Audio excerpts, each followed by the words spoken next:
Surakarta. Saya akan melanjutkan kisah bangkitnya kerajaan kuno Karangwisesa bagian 4.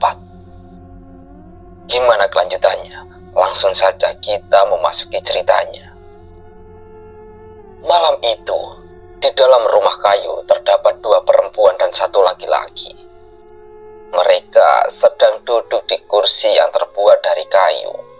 Pikiran mereka bertiga sedang memikirkan hal yang sama.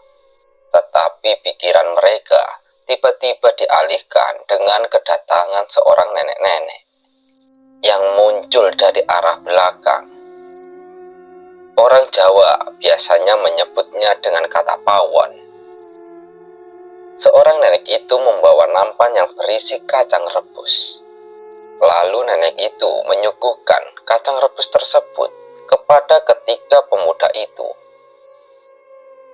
"Sudah, jangan terlalu dipikirkan. Nanti malah pusing sendiri loh kalian," kata nenek itu mengingatkan kepada ketiga pemuda itu. "Maaf ya, Mbah hanya punya kacang rebus aja untuk disuguhkan kepada kalian," lanjut ucap nenek itu.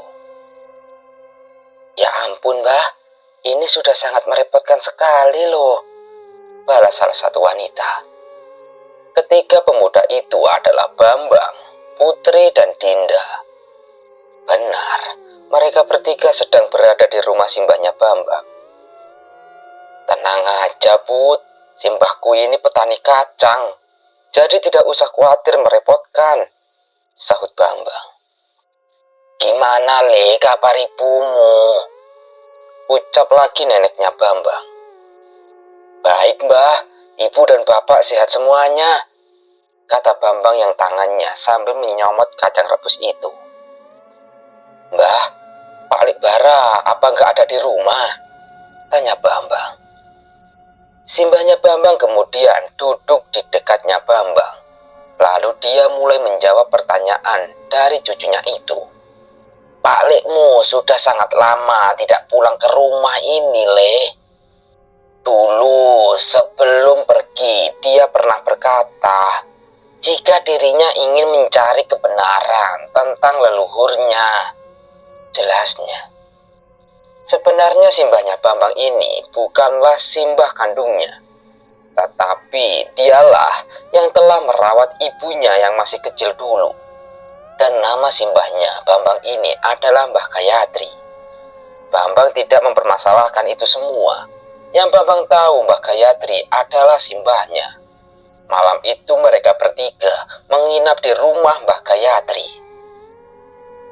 Sedangkan Pandu Wiratama, dia tidak bisa menemukan rumah simbahnya Bambang, yaitu Mbah Gayatri. Jadi dia memutuskan kembali ke balai desa bersama para warga lagi. Tetapi ternyata malam itu Rama pun sudah datang di desa Darmopuro itu. Lalu akhirnya Pandu, Rama, dan beberapa warga desa Tanah Larangan melakukan berunding untuk melakukan pergerakan melawan kerajaan kuno Karangwisesa. Rundingan tersebut menghasilkan beberapa rencana, yang dimana besok malam Rama dan Pandu akan kembali ke desa Tanah Larangan lagi. Mereka berdua akan melakukan perlawanan kepada kerajaan Karangwisesa itu. Dan para warga desa Tanah Larangan akan tetap mengungsi terlebih dahulu di desa Darmopuro. Para warga juga akan membantu dengan melakukan ritual doa kepada Tuhan. Malam sampai pagi, Pandu tidak tidur sama sekali. Dia sedang duduk sendiri di pojok balai desa. Dan yang Pandu lakukan adalah merawat luka yang ada di bahunya. Terlihat luka Pandu itu tidak tambah membaik, tetapi malah semakin buruk. Bahu Pandu mulai membengkak, dan di sekitar lukanya telah berwarna kebiruan, yang menandakan luka itu hampir membusuk. Saat itu yang dilakukan Pandu hanya mengusapnya menggunakan kain yang dia basahi. Dan dia juga tidak mau memperlihatkan luka yang dia dapatkan itu kepada Rama sebagai bapaknya. Setelah merawat lukanya, yang Pandu lakukan adalah membersihkan keris pusakanya.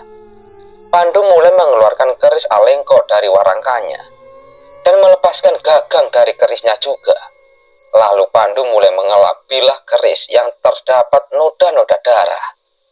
Tiba-tiba saat Pandu masih fokus membersihkan kerisnya, ada seorang perempuan yang menegurnya.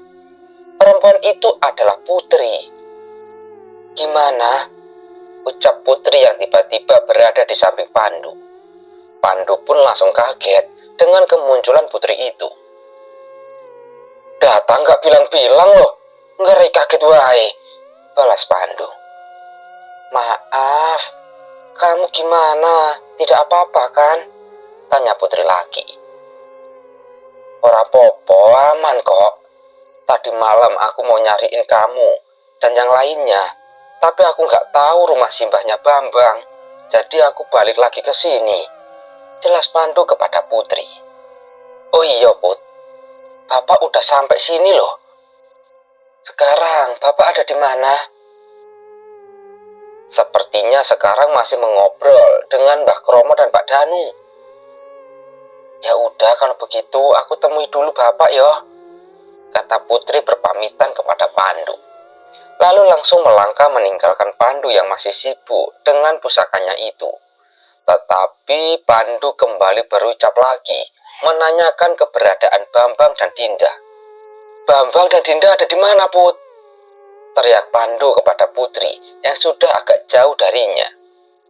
"Mereka sedang membantu warga di dapur darurat," jawab Putri, dan kembali melanjutkan langkahnya. Singkat cerita, Pandu yang telah selesai membersihkan pusakanya, lalu dia kembali menyimpan pusakanya lagi, dan dia segera pergi ke dapur darurat untuk mencari keberadaan Bambang dan Dinda. Tetapi yang Pandu lihat bukannya membantu warga, Bambang malah hanya menonton sambil makan lauk yang sudah matang. Pandu melangkah mendekat kepada Bambang dengan perlahan. Dia ingin memberi pelajaran kepada satu temannya itu. Saat Pandu sudah berada di belakang Bambang, dia berbisik di dekat telinga Bambang. "Enak nggak tempenya, Mas?" Dengan santainya, Bambang menjawab ucapan Pandu itu sambil terus mengunyah tempe goreng. Bahkan saat di mulut Bambang belum habis, tangannya sudah mau ambil tempe lagi. Tetapi Pandu melihat pergerakan tangan Bambang, dia segera menapuk tangan Bambang itu. "Kalau lihat makanan, tangannya selalu tuman. Kok nggak lihat keadaan sama sekali toh?" tegur Pandu yang sambil menepuk tangan si Bambang. "Hehehe, lah aku lapar loh, Ndu." "Yang lapar apa yo cuma kamu aja, Tombang. Coba itu kamu lihat," kata Pandu yang sambil memegang kepala Bambang, lalu mengarahkan kepada beberapa anak kecil yang sedang duduk sambil memegangi perutnya. "Iyo Ndu, maaf," kata Bambang lirih. Lalu setelah itu, Pandu duduk di sebelah Bambang dan dia memberitahu kepada Bambang apa yang akan Pandu lakukan bersama bapaknya nanti malam. "Nanti malam aku dan bapakku akan kembali lagi ke desa Tanah Larangan. Kamu, Dinda dan Putri tetap di sini aja yo, untuk melakukan berdoa bersama dengan para warga yang lainnya," ucap Pandu. Belum sempat Bambang menjawab ucapan Pandu itu, tiba-tiba Dinda sambil membawa wadah yang berisi sayur yang baru saja matang. Dinda melihat Pandu yang sudah mengobrol dengan Bambang. Dia sedikit canggung kepada Pandu. Dinda tidak berani menatap muka Pandu secara langsung. Dia menaruh wadah itu dengan kepala yang menunduk. Lalu Dinda ingin langsung pergi lagi. Tetapi Pandu langsung menghentikan Dinda. "Tunggu dulu, Din," kata Pandu. Seketika langkah Dinda langsung terhenti dan kembali memutarkan badannya lagi menghadap kepada Pandu yang sedang duduk. "Iya, ada apa, Pandu?" balas Dinda dengan nada yang pelan. Tidak seperti biasanya yang dimana setiap berbicara dengan Pandu, Dinda selalu dengan nada yang sangat sinis. "Gimana keadaanmu, Din?" "Seperti yang kamu lihat, Duh. Tapi ya sedikit trauma." "Sudah, tenang saja. Aku pastikan kamu akan pulang dengan selamat," ucap Pandu. "Iya, terima kasih." Untuk pertama kalinya Dinda mengucapkan terima kasih kepada Pandu. Lalu Dinda kembali melanjutkan untuk membantu para warga yang sedang masak itu lagi. "Jadi, nanti malam saat kamu kembali ke desa Tanah Larangan, hanya dengan bapakmu saja, Ndu?" Bambang bertanya memastikan kepada temannya itu. "Iya, Bang."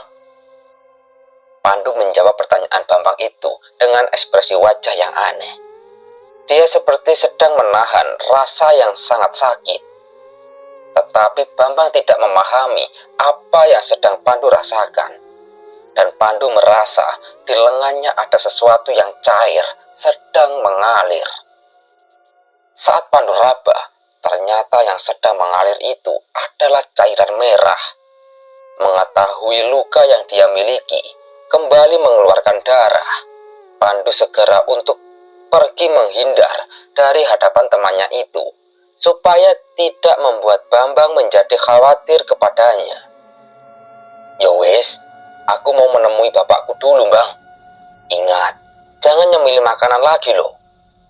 Setelah itu, Pandu segera pergi dari dapur darurat itu, dan dia segera pergi menjauh dari balai desa itu juga. Pandu mencari tempat yang tidak ada warga sama sekali. Di salah satu gubuk kecil yang sudah reot, Pandu memasukinya. Dan saat di dalam gubuk kecil itu, dia kembali membuka bajunya lagi dan segera membersihkan darah yang masih terus keluar dari lukanya itu. Pandu benar-benar sangat kesakitan, tetapi dia tidak bisa mengatakan keadaannya kepada teman atau bapaknya. Pandu hanya menyimpan itu sendiri. Setelah sudah kembali bersih, Pandu memakai bajunya lagi dan kembali keluar lagi. Pandu kembali bertemu dengan Putri. Dia segera menyembunyikan wajah kesakitannya. Dia berlagak tidak terjadi apa-apa. Tapi sebenarnya Putri tahu jika Pandu itu memiliki luka di bahu kanannya. Tetapi setahu Putri, luka yang dimiliki Pandu itu sudah akan segera sembuh. "Pandu, kamu dicariin bapak," ucap Putri mengasih tahu. "Memangnya kenapa, Put?" "Nggak tahu. Kamu temui aja dulu." "Ya udah kalau begitu, aku mau bantuin warga lagi." Setelah memberitahu Pandu, Putri langsung bergegas menuju ke dapur lagi. Dan Pandu juga langsung menemui Rama.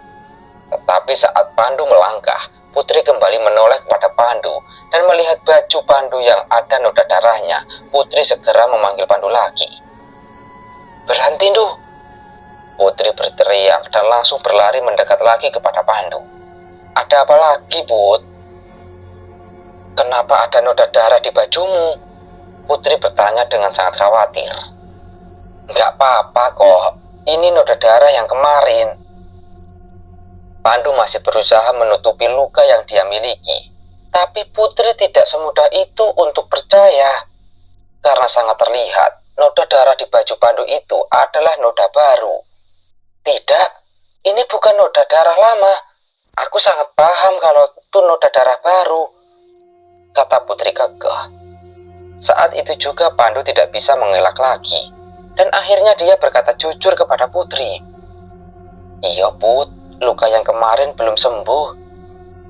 Kenapa nggak bilang kepadaku? Sudah, ayo sini, aku obati dulu lukanya," kata Putri memaksa kepada Pandu. Di balai desa, Putri langsung mengobati luka Pandu lagi.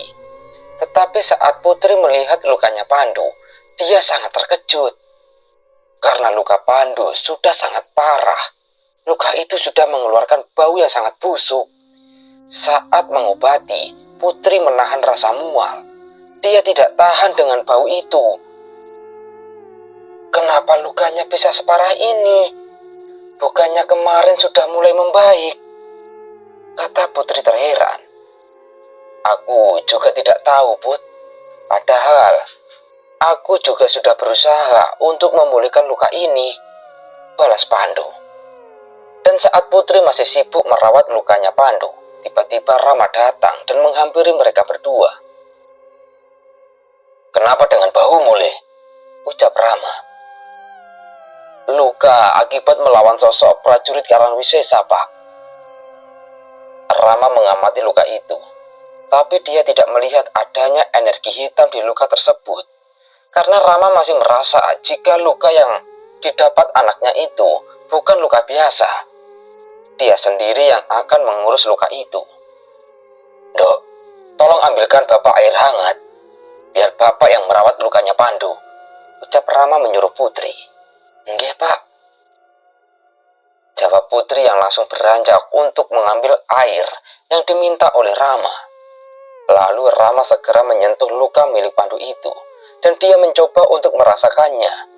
Penglihatan Rama benar, memang tidak ada energi hitam di luka itu.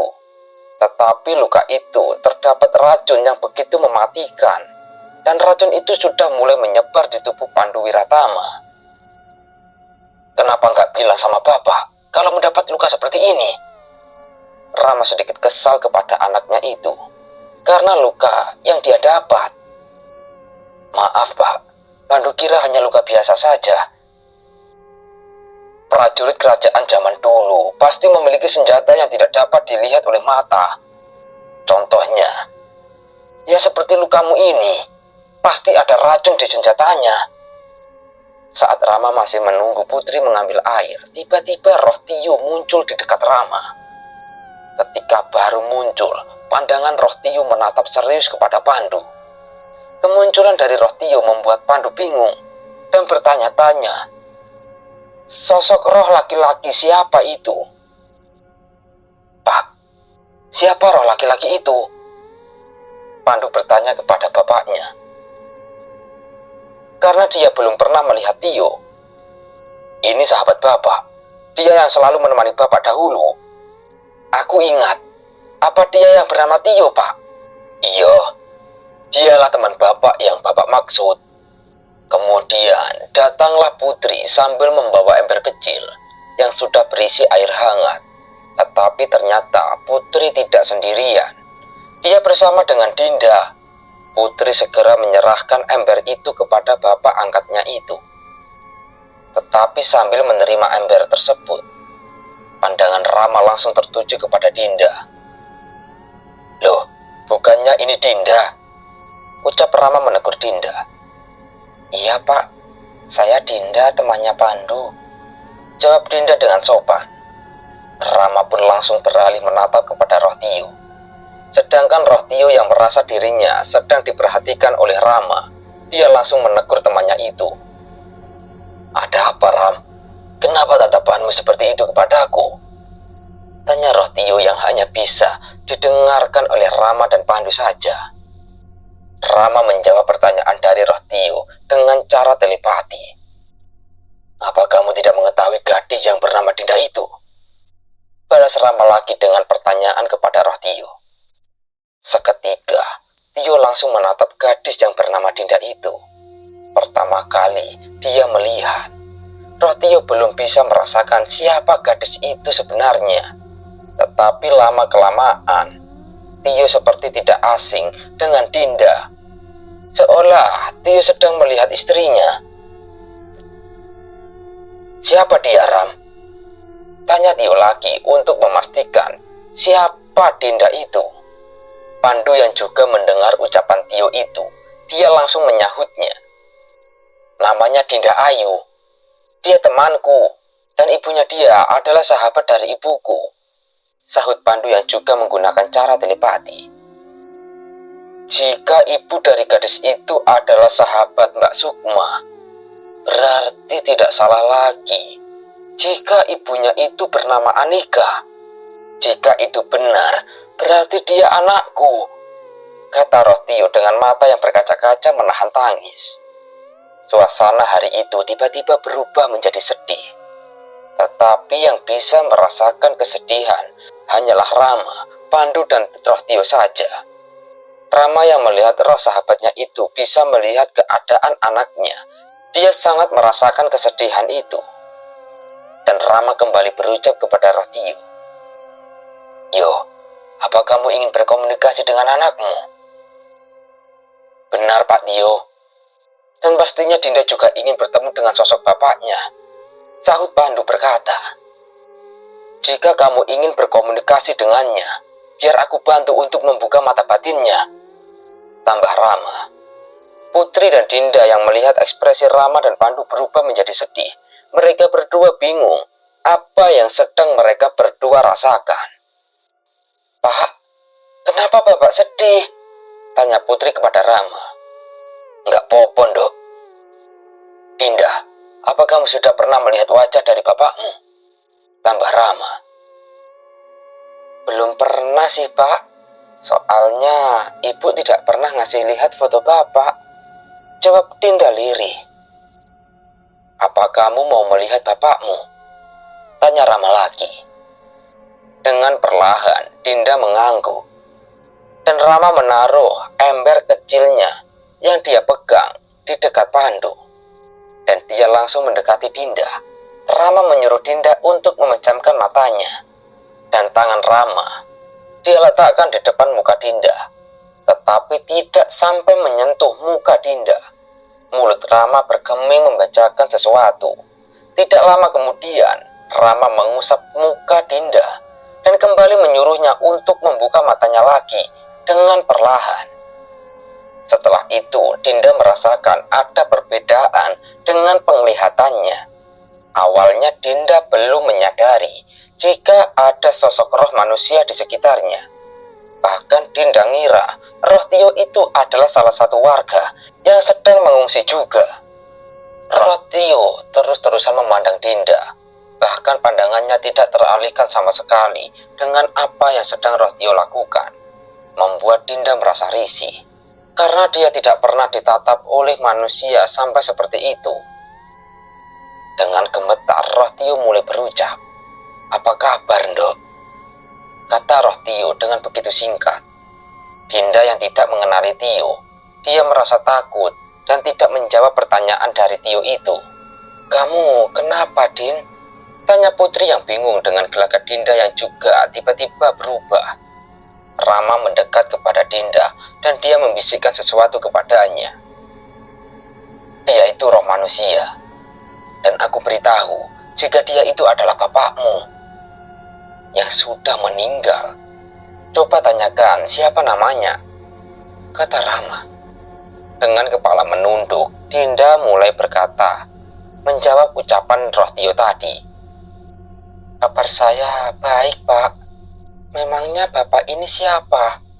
Kenapa menanyakan kabar saya?" kata Dinda lirih. "Syukurlah jika baik-baik saja keadaanmu. Nama Bapak adalah Tio, sahabatnya Pak Rama," jawab Roh Tio yang tidak berani mengungkap siapa dirinya sebenarnya. Saat semua masih fokus dengan pertemuan antara bapak dan anak itu, tiba-tiba Pandu merasa kesakitan di seluruh tubuhnya. Dia mengerang begitu keras. Putri melihat keadaan Pandu, dia sangat khawatir.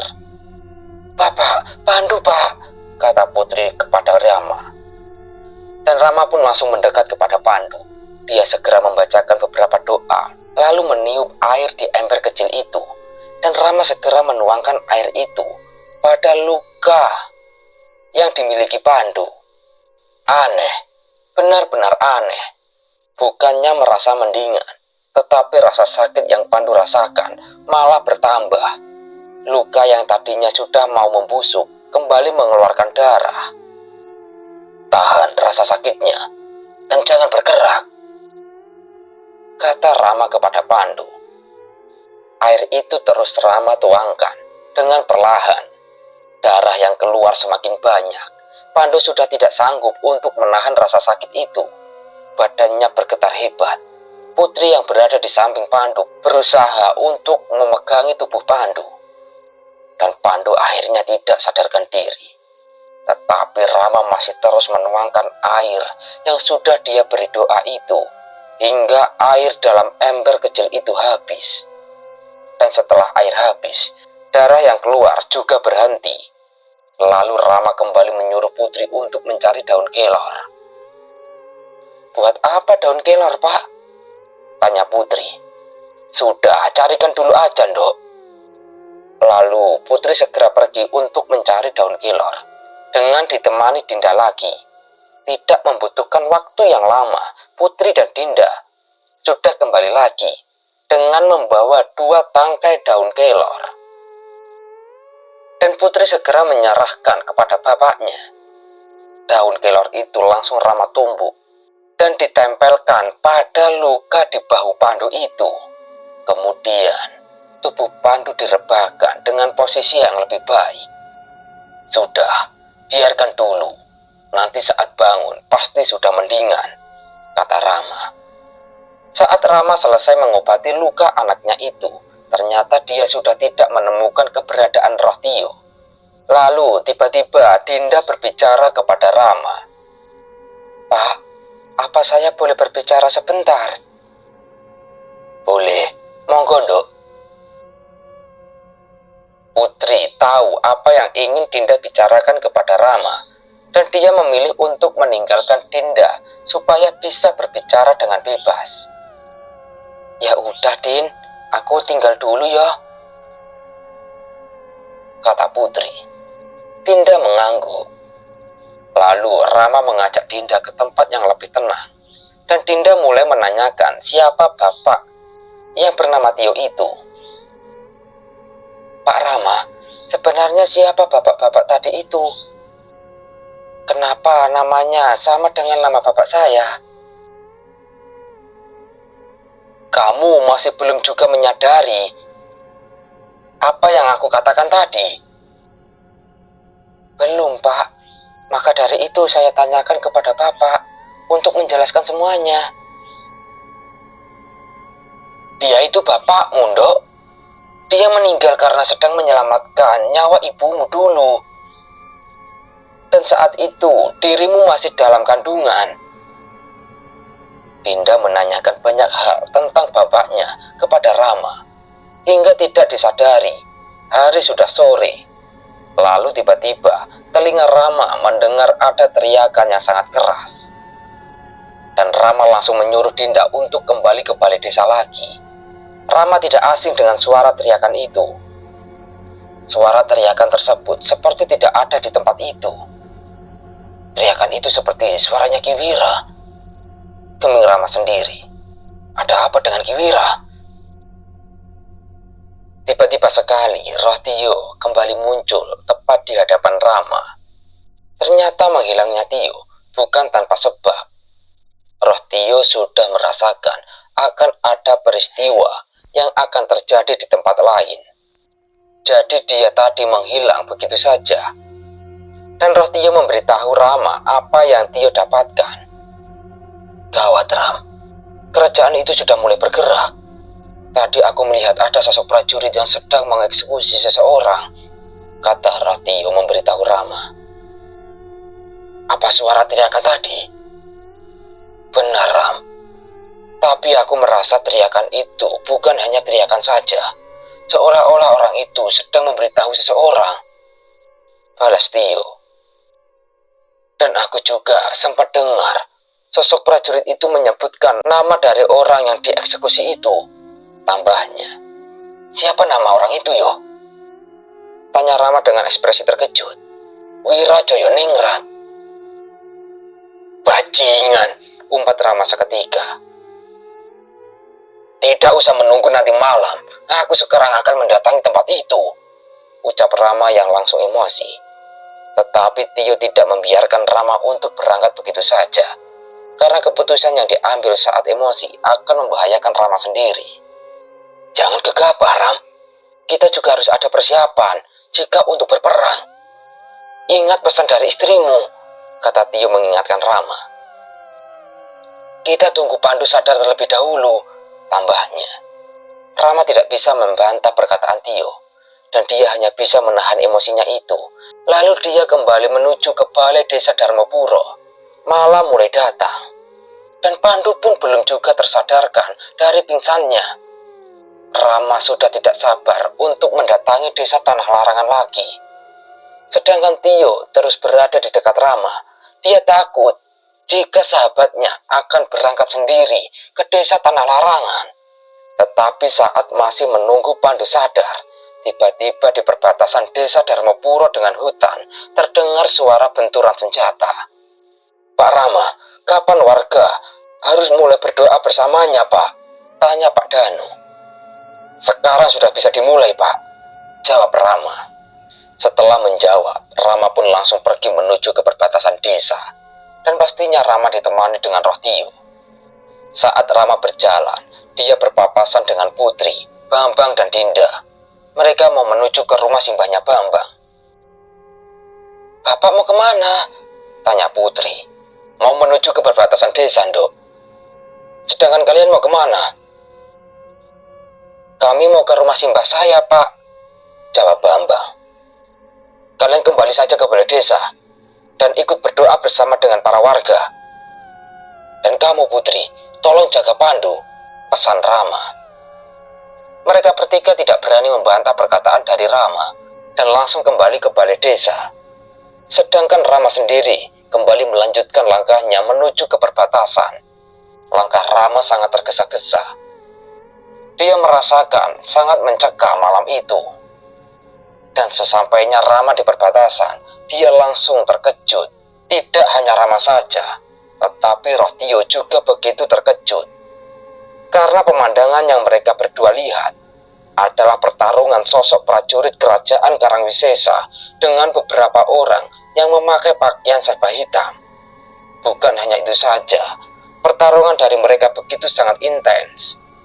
Dengan sekuat tenaga beberapa orang yang memakai pakaian hitam itu mencegah para prajurit dari kerajaan Karangwisesa supaya tidak memasuki wilayah desa Darmapuro.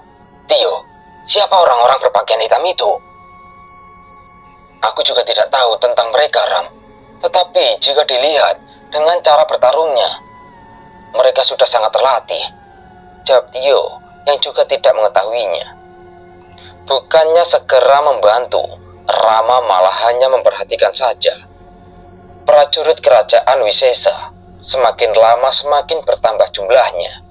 Tetapi orang-orang yang berpakaian hitam itu terlihat masih bisa mengimbangi dari kekuatan prajurit Wisesa.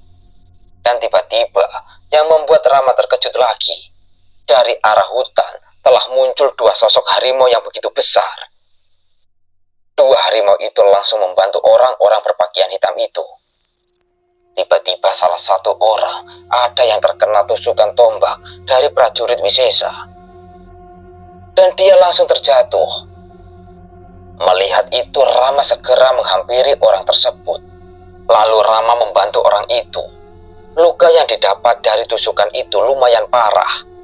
Saat Rama ingin mengobati lukanya, tiba-tiba orang itu berucap kepada Rama, "Luka ini sangat parah, tidak mungkin saya selamat." Ucap orang itu hingga terbatuk darah. "Sudah, jangan banyak bicara dulu," kata Rama.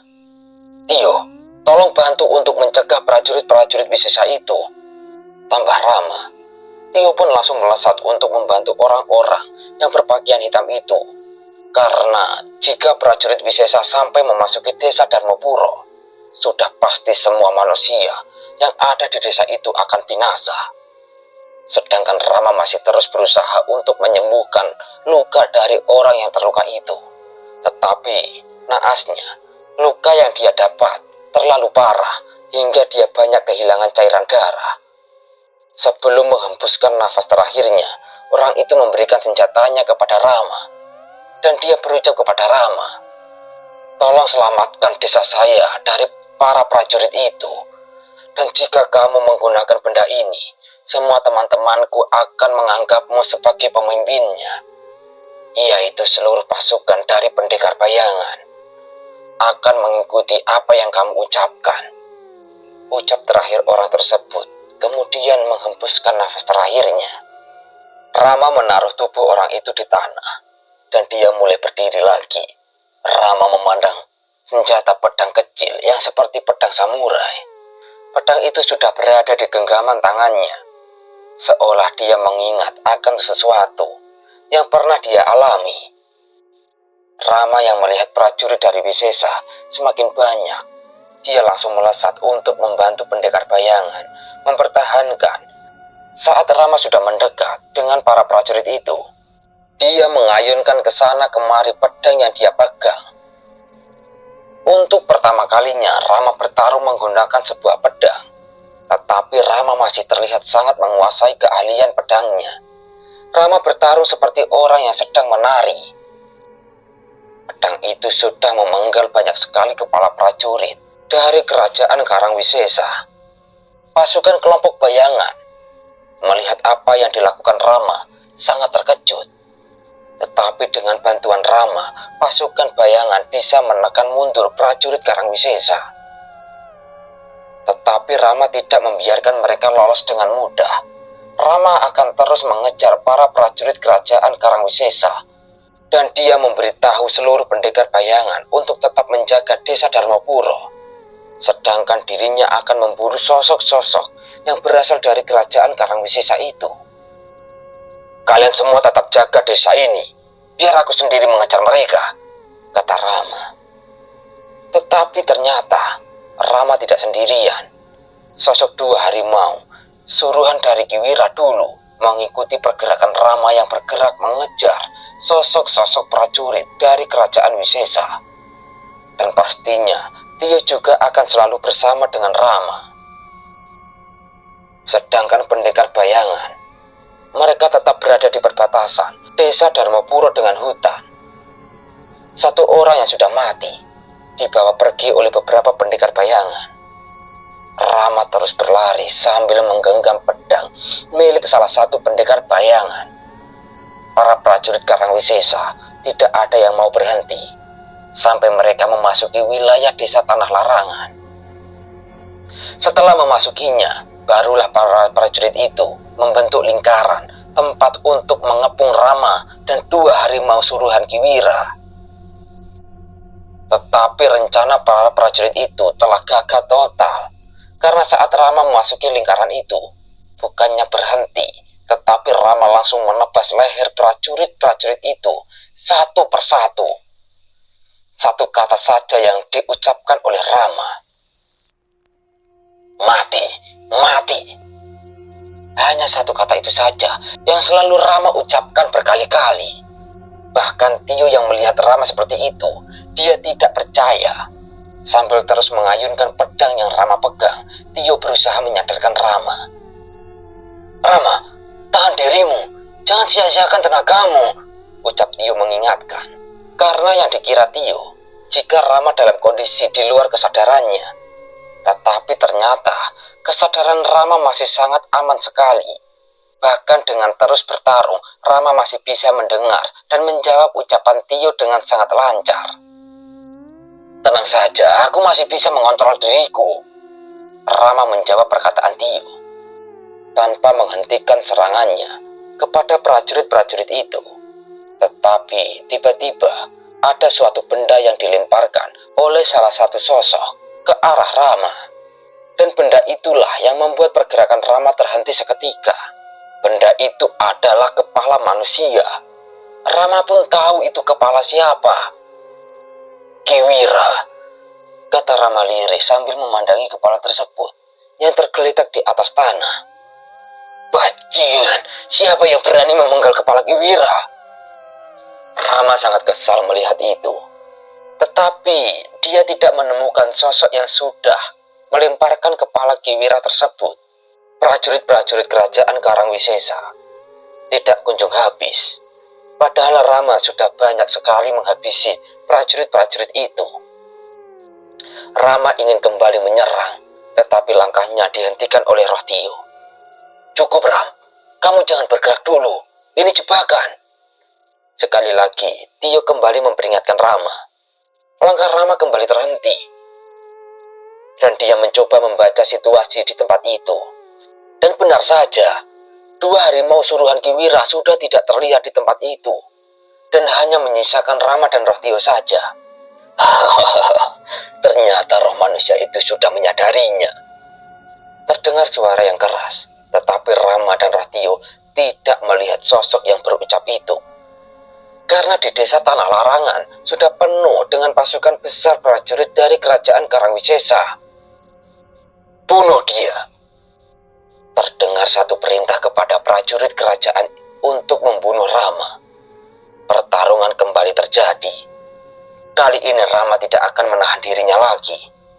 Tetapi pertempuran itu adalah awal perjalanan Rama untuk menemui sang raja dari kerajaan Karangwisesa itu sendiri. Apa tidak ada cara lain untuk mengurus prajurit-prajurit ini, Rama? Ucap Tio bertanya yang sambil membantu Rama untuk melawan. Sementara aku belum menemukan cara untuk melawan prajurit sebanyak ini. Balas Rama sambil menahan serangan. Untuk saat ini aku tidak bisa memanggil bantuan, tambah Rama lagi. Ya, karena teman-teman gaib Rama masih terperangkap di alam Setra Gondomayit. Tetapi roh Tio tiba-tiba teringat sesuatu. Sebenarnya masih ada beberapa bantuan yang mungkin kamu lupakan, Ram. Jawab Tio. Rama mengayunkan pedang yang dia bawa dengan penuh tenaga hingga menebas tubuh dua prajurit sekaligus. Lalu dia menghadap kepada Tio dengan tatapannya serius, tetapi sebenarnya bingung dengan apa yang Tio katakan. Siapa yang bisa membantu kita sekarang, yo? Ucap Rama bingung. Ratu Pantai Selatan dan pasukannya Raktaka, jawab Tio sambil melayangkan satu pukulannya. Mendengar perkataan Tio, Rama langsung tersenyum. Seketika saat itu juga, Rama langsung mendapatkan suatu rencana. Tio, lindungi tubuhku sebentar, kata Rama yang langsung mengambil posisi duduk bersila. Di tengah-tengah kepungan para pasukan kerajaan Karangwisesa, Rama melakukan sebuah ritual pemanggilan. Saat menjaga tubuh Rama, roh Tio mengeluarkan energi yang sangat banyak. Waktu yang katanya Rama sebentar, tetapi menurut Tio itu sangatlah lama sekali. Tetapi Rama belum selesai ritual pemanggilannya. Tiba-tiba terdengar suara langkah kaki kuda. Kelihatannya kuda itu sedang berlari mendekat kepada Rama dan Tio. Benar saja, tiba-tiba dari sisi kanan prajurit membuka barisan dan memberi jalan kepada kuda tersebut. Tetapi saat sosok kuda itu terlihat wujudnya, Tio yang melihatnya berubah sangat terkejut. Ternyata sosok kuda itu ada yang menungganginya, dan juga ada seseorang yang sedang diseret olehnya. Tetapi Tio mengenal siapa yang sedang diikat dan diseret itu. Pandu, kata Tio yang melihat seseorang itu. Tio tidak bisa berbuat apa-apa. Dengan lirih dia mulai memanggil Rama yang belum juga selesai ritualnya. Rama. Rama tidak menjawab. Dirinya masih fokus dengan ritualnya. Cepat, Ram, ini sangat penting sekali, ucap Tio lagi. Baru saja Tio berucap, tiba-tiba dari arah belakang para prajurit muncul kabut putih yang sangat tebal dan terdengar lolongan serigala yang keras dan sangat panjang. Lolongan serigala itu juga bersamaan dengan suara kereta kencana. Dari kabut tebal itu keluarlah dua sosok pemimpin yang sangat sakral dan kuat. Sosok perempuan yang sangat cantik dengan kebaya kebesarannya yang berwarna hijau. Lalu sosok monster dengan tubuh yang besar dan berotot sambil menunggangi seekor serigala. Kedua sosok itu adalah Nyai Roro Kidul dan Raktaka. Baru saja muncul, Raktaka langsung menyuruh serigalanya yang ia tunggangi untuk segera melesat. Sangat tidak diduga, serigala itu berlari ke arah sosok yang sedang menunggangi kuda. Gerakan serigala tersebut begitu cepat, hingga beberapa detik saja sudah sangat dekat dengan sosok berkuda itu. Mulut serigala langsung menggigit tali yang mengikat Pandu hingga putus. Dan Raktaka dengan cepat memegang lengan Pandu, lalu menariknya untuk naik di belakang Raktaka. Lalu lalu segera mendekat kepada Rama dan Tio. "Salam Tuan Rama," kata Raktaka yang sudah berada di depan Rama yang masih duduk bersila. "Kenapa kau datang sendiri, Raktaka? Di mana pasukanmu?" balas Rama dengan mata yang masih tertutup. "Tenang saja Tuan, sebentar lagi mereka akan datang dan langsung menghabisi prajurit-prajurit sialan ini," kata Raktaka. Lalu Rama membuka matanya dan dia melangkah mendekat kepada Pandu yang masih duduk di atas serigala Raktaka. Rama hanya menepuk punggung Pandu dan barulah Pandu tersadar. "Di mana ini? Apakah aku masih hidup?" kata Pandu yang baru saja tersadar. Sedangkan sosok yang menaiki kuda itu adalah Panglima Candraketu, dan sosok yang berucap tanpa menunjukkan wujudnya itu adalah Panglima Praba. Malam itu di desa Tanah Larangan akan terjadi pertempuran yang sangat besar antara pasukan kerajaan Karangwisesa dengan Rama Amarta beserta teman-temannya.